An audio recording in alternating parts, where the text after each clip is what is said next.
If you're a patient that suffers from migraines and it starts to affect your vision, what does that mean?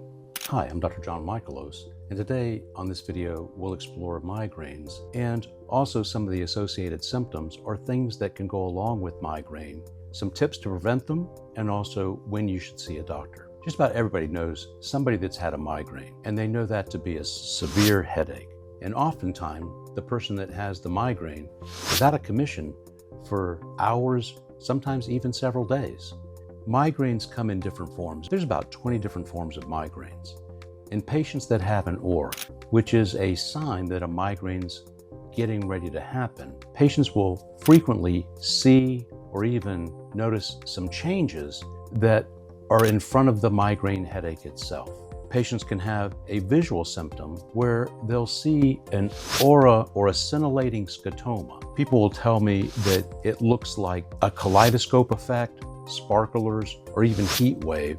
It can start in the center of the vision and it can remain there for seconds to minutes, even an hour, or change can start in the periphery and come towards the center part of the vision. A lot of times it can be disabling, prevent you from reading, also keep you from driving safely. After the scintillating scotoma in a classic migraine, that's when patients will then get the severe headache, and even associated with nausea and vomiting. Patients with classic migraines that have auras are at more risk for stroke, especially what's called an ischemic stroke. The risk is not tremendously greater, but the risk is larger than patients that don't experience auras. Patients with auras that are at risk for stroke are those patients that have high cholesterol, smoke on birth control pills, or a PFO, or patent foramen ovale. When should you have your migraines evaluated? Patients should warn their family doctors about new onset migraine. Migraines that are worrisome are those that are becoming more frequent, more severe, and or involving only one side. Patients experiencing headache, slurred speech, and weakness should be evaluated immediately to rule out the risk of stroke. Patients with a history of migraine that need further evaluation, either with neurology or ophthalmology, are those patients that have had worsening migraines, more frequent, and or where the vision symptoms only occur on one side. Migraines can be caused by hormones. There is even external factors that could cause migraine. There are foods that can also incite migrainous attacks or migraine headaches. Foods that are highly migrainogenic include anything out of a box, bag, or can. So the preservatives in foods can cause migraines.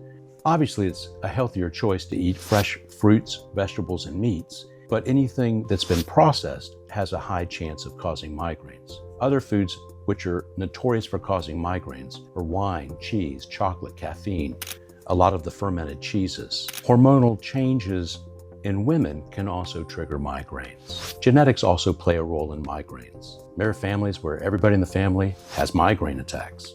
Migraines tend to become less severe as we get older, and the headache itself usually becomes less severe. Patients with classic migraines as children will sometimes change to where they only have the ocular form of migraine as they become adults.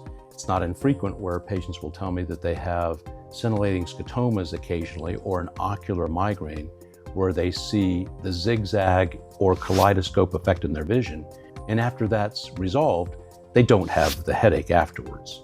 The triggers still remain the same, and your ophthalmologist and or neurologist can usually help you with severe cases of migraine. There are medications that can be utilized to prevent severe migraines, and even medications that can prevent the frequency of migraines. And they can also give you a much more comprehensive list of the triggers of migraine so that you can prevent them in a more natural way.